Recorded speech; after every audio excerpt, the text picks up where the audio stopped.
আসসালামু আলাইকুম। সবাই কেমন আছেন? আশা করি সবাই ভালো আছেন। আমরাও আল্লাহর অশেষ রহমতে ভালো আছি। আমরা আজকে জার্নি করতে যাচ্ছি। বাসা থেকে বেরিয়ে পড়লাম। এইমাত্র রেল স্টেশনের উদ্দেশ্যে কমলাপুর।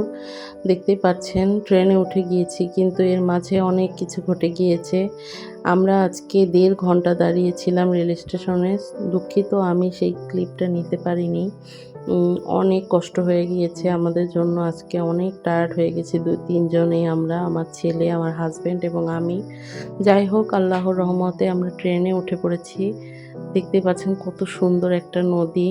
ভালো লাগছিল, বৃষ্টি পড়ছিল, ঠান্ডা একটা বাতাস। যেহেতু জানলার কাছে বসেছি, অনেক ভালো লাগছিল, কারণ আজকে অনেক গরম লাগছিল যখন রেল স্টেশনে দাঁড়িয়েছিলাম। কি পরিমাণ বৃষ্টি! একটু পরেই দেখবেন আকাশ পরিষ্কার। ট্রেন যাচ্ছে আর বিভিন্ন জায়গায় বিভিন্ন রকম আবহাওয়া দেখাচ্ছে। ভালোই লাগছিল। কিছুক্ষণ পর, পর এই বৃষ্টি, আবার এই আকাশ পরিষ্কার, কাশফুল, এত ভালো লাগছিল। এই যে দেখেন আকাশটা কতটা পরিষ্কার বোঝাই যাচ্ছে না? একটু আগে আমরা বৃষ্টি দেখেছি। ভালো লাগছিল। আল্লাহর রহমতে আমাদের বাংলাদেশটা অনেক সুন্দর। ভালো লাগে। ৬ ঋতুর দেশ। বর্ষাকালটা অনেক সুন্দর একটা সময়। এই যে আমাদের ট্রেনটা দেখেন কতটা সুন্দর লাগছে। এটা একটু মোড় ঘুরেছে দেখে আমি পুরোটা নিতে পারলাম। এখানে এসে আমি একটু ভয় পেয়ে গিয়েছি। এই লোকটাকে আমি আগে খেয়াল করিনি। ভাবলাম যদি আমার মোবাইলটা ধরে টান দেয়।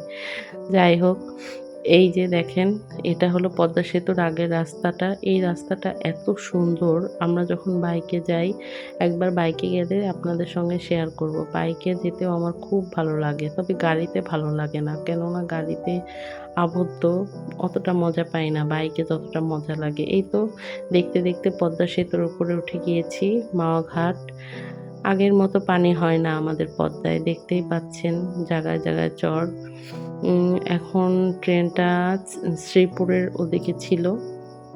এই তো আমার ছেলে দুষ্টুমি করছে ওর আব্বুর সঙ্গে। আমরা আজকে লোকালে মানে নন এসিতে উঠেছি। এসিটা পাইনি, যেহেতু হুটহাট ডিসিশন নিয়ে আমরা এসেছি।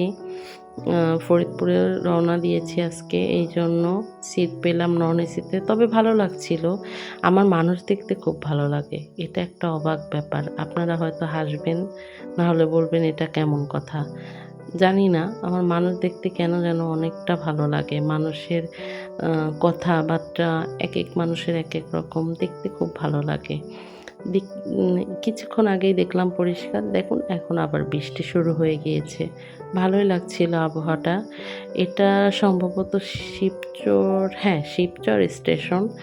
এখানে কিছুক্ষণ দাঁড়িয়েছিল ট্রেন, যাত্রী ওঠানামা করলো। আমরা নেমে গেলাম। এটা ফরিদপুর শহরের আগে তালমা গ্রামের সাইডে। আমরা আমাদের গ্রামের বাড়িতে যাচ্ছি, শহরের বাড়িতে না। আমরা এই যে আমার ছেলে, আমার হাসব্যান্ড, আমরা নেমে পড়লাম। এখন একটা ভ্যান, গ্রামে যেহেতু এসেছি ভ্যানে উঠবো, অটোতে উঠবো না। অটোতে উঠলে আর কি মজা থাকলো বলেন গ্রামের।